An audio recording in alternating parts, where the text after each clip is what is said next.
C++ pattern series को हमने start किया हुआ था, जिसमें से ये हमारा 6th पैटर्न है। और अगर आपने मेरी प्रीवियस वीडियोस को नहीं देखा तो प्लेलिस्ट का लिंक आपको डिस्क्रिप्शन के अंदर मिल जाएगा, आप चेकआउट कर सकते हैं। और मैंने आपको बताया था कि तमाम पैटर्न्स को कवर करने के लिए हम एक ही लॉजिक का यूज़ करेंगे। हर पैटर्न को कवर करने के लिए हम क्या करते हैं, 4 स्टेप्स का यूज़ करते हैं, जिसमें से हमारे पास फर्स्ट स्टेप क्या होता है कि हमने पैटर्न को लिखना होता है टेबुलर फॉर्म में। ओके हो गया। तो मैंने क्या किया, यहाँ पे पैटर्न को लिख दिया टेबल की फॉर्म में। उसके बाद हमने टेबल के अंदर देखना होता है कि इस टेबल के अंदर कितनी रोज हैं एंड कितने कॉलम्स हैं। ये जो हमारे पास हॉरिजॉन्टल लाइंस हैं इन्हें हम क्या कहते हैं, रोज। और ये जो हमारे पास वर्टिकल लाइंस हैं इन्हें हम क्या कहते हैं, कॉलम्स। तो आप इस टेबल के अंदर देख सकते हैं कि कितनी रोज हैं, 1 से लेकर 5 तक। और अगर हम कॉलम्स को देखें तो कॉलम्स कितने हैं, 1 से लेकर 5 तक। हमेशा की तरह हम क्या करेंगे, रोज एंड कॉलम्स को देखते हुए नेस्टेड लूप का यूज़ करेंगे। अस्सलाम वालेकुम फ्रेंड्स, वेलकम टू टेक्निकल अमार। मैं क्या करता हूँ, यहाँ पे 2 वेरिएबल्स बना लेता हूँ आई एंड जे के नाम से, जिन्हें मैं यूज़ करूँगा नेस्टेड लूप के अंदर। मैं क्या करता हूँ, यहाँ पे आउटर लूप को स्टार्ट करता हूँ, जो कि होगा रोज़ के लिए। आई की वैल्यू को हम स्टार्ट करेंगे 1 से, आई लेस आर इक्वल टू 5, क्योंकि हमारे पास टेबल के अंदर कितनी रोज थी, 5 रोज थी। उसके बाद मैं क्या करता हूँ, यहाँ पे आई की वैल्यू को इंक्रीज करता हूँ और हम इसकी बॉडी बना लेते हैं। इस लूप की बॉडी के अंदर हम क्या करेंगे, एक इनर लूप लगाएंगे, जो कि होगा कॉलम्स के लिए। तो मैं क्या करता हूँ, यहाँ पे फॉर लूप को स्टार्ट करता हूँ। जे की वैल्यू को हम स्टार्ट करेंगे 1 से, जे लेस आर इक्वल टू 5, क्योंकि हमारे पास कितने कॉलम्स थे, 5 कॉलम्स थे, जे प्लस प्लस। और इसकी भी हम क्या करते हैं, बॉडी बना लेते हैं। इस लूप की बॉडी के अंदर हम क्या करेंगे, डिसीजन लेंगे कि कहाँ पे हमने स्टार को प्रिंट कराना है और कहाँ पे एम्प्टी स्पेस को रखना है। ओके हो गया। तो हमने क्या करना है, पोजीशन का डिसीजन लेना है। तो अगर मैं वापस आऊँ अपने टेबल की तरफ, आप यहाँ पे देख सकते हैं कि इस टेबल के अंदर 25 पोजीशंस हैं। किसी पोजीशन पे तो हमने नंबर को प्रिंट कराया हुआ है और किसी पोजीशन पे हमने एम्प्टी स्पेस को रखा हुआ है। अगर यहाँ पे हम देखें आई की वैल्यू 1 के लिए जे की कौन कौन सी वैल्यूज़ हैं जहाँ पे हम नंबर को प्रिंट करवाना चाहते हैं, यानी कि फर्स्ट रो के अंदर कौन कौन से कॉलम्स हैं जहाँ पे हम नंबर को प्रिंट करवाना चाहते हैं। तो आप यहाँ पे देख सकते हैं जे की एक ही वैल्यू है 1, जहाँ पे हम किसी भी नंबर को प्रिंट करवाना चाहते हैं। जे की वैल्यू 2, 3, 4 एंड 5 के लिए हम यहाँ पे नंबर को प्रिंट नहीं करवाना चाहते। इसी तरह आई की वैल्यू 2 के लिए जे की कौन सी वैल्यूज़ हैं, 1 एंड 2, जहाँ पे हम नंबर को प्रिंट करवाना चाहते हैं। फिलहाल आप इन नंबर्स को ना देखें बल्कि इनकी पोजीशंस को देखें। ओके हो गया। पोजीशन के डिसीजन के लिए हम क्या करेंगे, यहाँ पे लगाएंगे एक कंडीशन। अगर ये वाली कंडीशन ट्रू रहेगी तो हम क्या करेंगे, यहाँ पे किसी भी स्टार को या नंबर को प्रिंट कराएंगे। मैं क्या करता हूँ, फर्स्ट ऑफ ऑल यहाँ पे स्टार को प्रिंट करा देता हूँ। उसके बाद हम क्या करेंगे, इसे नंबर में कन्वर्ट कर लेंगे। ओके हो गया। उसके बाद अगर यहाँ पे ये वाली कंडीशन फॉल्स हो जाएगी तो हम क्या करेंगे, यहाँ पे आएंगे एल्स में और यहाँ पे हम क्या करेंगे, एम्प्टी स्पेस को प्रिंट करा देंगे। इसका मतलब ये हुआ कि हमने दरअसल क्या करना है, ये वाली कंडीशन फाइंड आउट करनी है जहाँ पे हम किसी भी स्टार को या नंबर को प्रिंट करवाना चाहते हैं। यानी कि हमने पोजीशंस को फाइंड आउट करने के लिए ये वाली कंडीशन फाइंड आउट करनी है। तो उसके लिए हम क्या करेंगे, स्टेप 2, 3 एंड 4 का यूज़ करेंगे।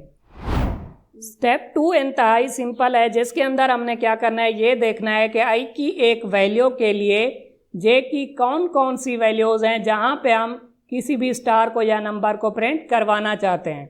फॉर एग्जांपल अगर आप टेबल के अंदर वापस आएँ तो आई की वैल्यू 1 के लिए जे की कौन कौन सी वैल्यूज़ हैं जहाँ पे हम नंबर को प्रिंट करवाना चाहते हैं।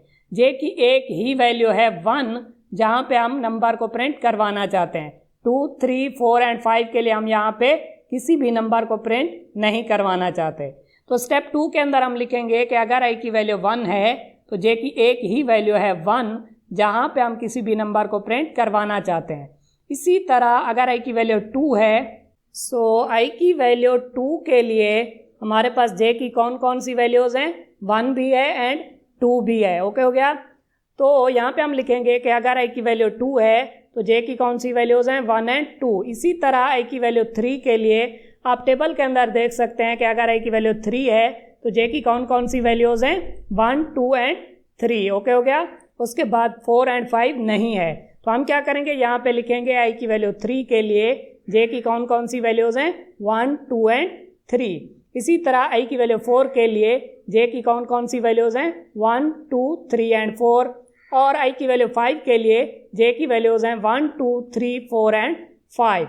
उसके बाद हम आएंगे स्टेप 3 के अंदर। स्टेप 3 के अंदर दरअसल हमने क्या करना होगा, स्टेप 2 को जनरलाइज करके रिलेशनल ऑपरेटर की मदद से लिखना होगा, क्योंकि कंडीशन के अंदर हम रिलेशनल ऑपरेटर को ही यूज़ करेंगे। फॉर एग्जांपल अगर यहाँ पे मैं आ जाऊँ स्टेप 2 के अंदर और यहाँ पे आई की वैल्यू लूँ 3, तो आई की वैल्यू 3 के लिए जे की कौन कौन सी वैल्यूज़ हैं 1, 2 एंड 3, यानी कि 3 तो है उससे लेस भी है। तो हम यहाँ पे लिखेंगे स्टेप 3 के अंदर कि अगर आई की वैल्यू 3 है तो जे की कौन कौन सी वैल्यूज़ हैं J less or equal to 3। इसी तरह अगर आई की वैल्यू 4 है तो जे की कौन कौन सी वैल्यूज़ हैं 1, 2, 3, 4। 4 भी है और उससे लेस भी है, तो हम यहाँ पे लिखेंगे कि अगर आई की वैल्यू 4 है तो जे की वैल्यूज़ क्या हैं लेस आर इक्वल टू 4। इसी तरह 5 के लिए लेस आर इक्वल टू 5, 2 के लिए less or equal to 2। And अगर आई की वैल्यू 1 है तो जे की एक ही वैल्यू है 1। बट यहाँ पे हम ये नहीं लिखेंगे कि जे इज़ इक्वल टू 1, बल्कि हम लिखेंगे J less or equal to 1, क्योंकि हम एक सीक्वेंस बनाना चाहते हैं। आई की हर वैल्यू के लिए हमने लिखा J less or equal to, J less or equal to, तो यहाँ पे भी हम लिखेंगे J less or equal to 1। उसके बाद हम आएंगे स्टेप 4 के अंदर, जहाँ पे हमने फाइनल कंडीशन को बनाना होगा। स्टेप 4 के अंदर हम क्या करेंगे, आई एंड जे का एक ऐसा रिलेशन बनाएंगे जो कि स्टेप 3 को सेटिस्फाई करेगा। तो स्टेप 3 के अंदर आप देख सकते हैं कि अगर आई की वैल्यू 1 है तो जे क्या है लेस आर इक्वल टू 1, और अगर आई की वैल्यू 2 है तो जे लेस आर इक्वल टू 2, और अगर आई की वैल्यू 3 है तो जे लेस आर इक्वल टू 3। तो आई की हर वैल्यू के लिए हम क्या लिख रहे हैं J less or equal to, तो यहाँ पे भी हम लिखेंगे J less or equal to. Right side पे मैं ऐसा क्या लिखूं कि ये स्टेप 3 को सेटिस्फाई करे। तो आप यहाँ पे देख सकते हैं कि अगर आई की वैल्यू 1 है तो जे लेस आर इक्वल टू 1 है, और अगर आई की वैल्यू 2 है तो जे लेस आर इक्वल टू 2 है, और अगर आई की वैल्यू 3 है तो जे लेस आर इक्वल टू 3 है। आई की वैल्यू 4 के लिए जे लेस आर इक्वल टू 4 है। अगर आप यहाँ पे गौर से देखें तो राइट साइड पे क्या हो रहा है, आई की ही वैल्यू आ रही है। ओके हो गया। तो हम क्या करेंगे, यहाँ पे लिख देंगे आई। अगर आई की वैल्यू 1 होगी तो ये बन जाएगा जे लेस आर इक्वल टू 1, और अगर 2 होगी तो जे लेस आर इक्वल टू 2। इसका मतलब ये हुआ कि हमने फाइनल कंडीशन को फाइंड आउट कर लिया, जहाँ पे हम किसी भी स्टार को या नंबर को प्रिंट करवाना चाहते हैं। फर्स्ट ऑफ ऑल हमने क्या किया, यहाँ पे दरअसल पोजीशंस को फाइंड आउट किया जहाँ पे हम किसी भी स्टार को या नंबर को प्रिंट करवाना चाहते हैं। आप क्या करें, वीडियो को फटाफट से लाइक कर दें और हम चलते हैं डेव C++ पे और इसे देखते हैं प्रैक्टिकली। हमने कंडीशन को फाइंड आउट कर लिया था जो कि थी जे लेस आर इक्वल टू आई। अब अगर मैं इस प्रोग्राम को ड्राई एंड रन करूं तो आई की वैल्यू होगी 1 less or equal to 5, condition true हो जाएगी। तो यहाँ पे आई की वैल्यू क्या होगी 1, यानी कि यहाँ से फर्स्ट रो स्टार्ट होगी। ओके हो गया। एक ही रो के अंदर हमारे पास कितने कॉलम्स होंगे, 5 कॉलम्स होंगे। तो ये वाला लूप 5 टाइम चलेगा आई की वैल्यू 1 के लिए। ओके हो गया। जब ये लूप 5 टाइम चलेगा तो जे की हर वैल्यू के लिए हम क्या करेंगे, यहाँ पे कंडीशन को चेक करेंगे। अगर ये वाली कंडीशन ट्रू रहेगी तो हम स्टार को प्रिंट कराएंगे, वरना यहाँ पे एम्प्टी स्पेस को प्रिंट करा देंगे। जब ये वाला लूप 5 टाइम चल जाएगा तो हम लूप के बाहर आएंगे और यहाँ पे एक रो कंप्लीट हो जाएगी। तो हम क्या करेंगे, यहाँ पे लाइन को एंड कर देंगे, क्योंकि हम चाहते हैं कि नेक्स्ट रो नेक्स्ट लाइन के अंदर आए। उसके बाद क्या होगा, आई की वैल्यू इंक्रीज होकर 2 हो जाएगी, यानी कि सेकेंड रो स्टार्ट हो जाएगी।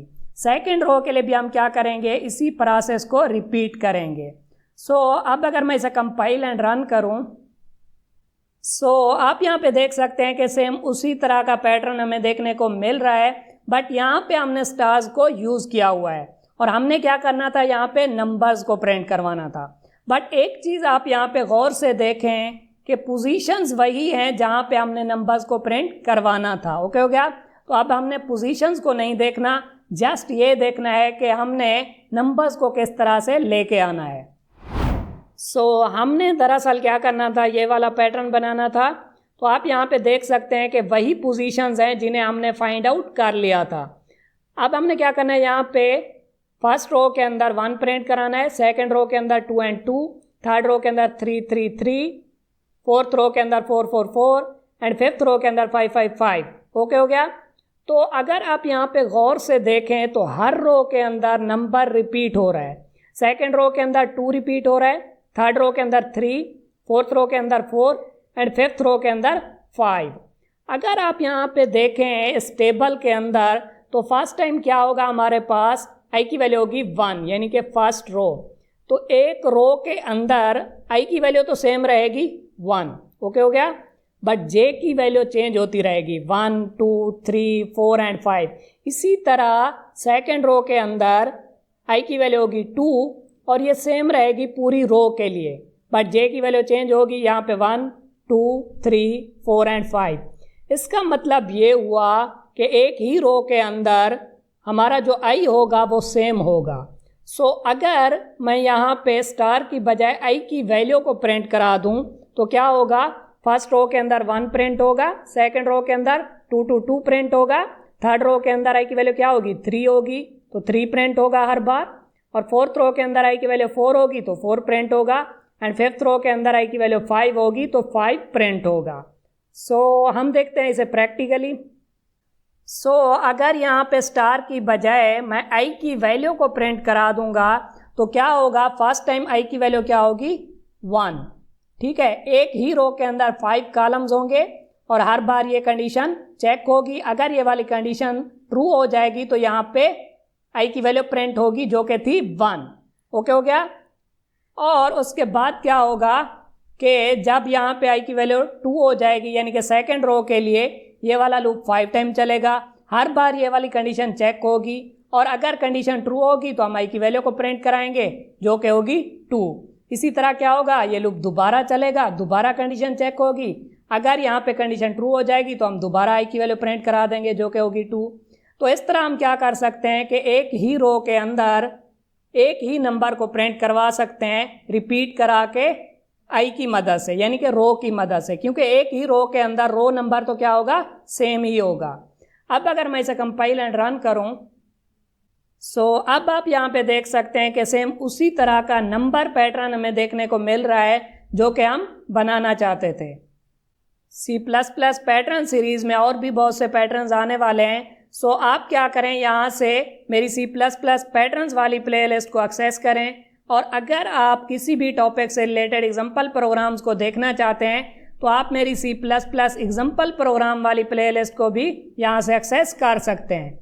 और अगर आप C++ को बिल्कुल बेसिक लेवल से देखना चाहते हैं तो आप मेरी C++ ट्यूटोरियल फॉर बिगनर्स वाली प्लेलिस्ट को भी यहाँ से एक्सेस कर सकते हैं।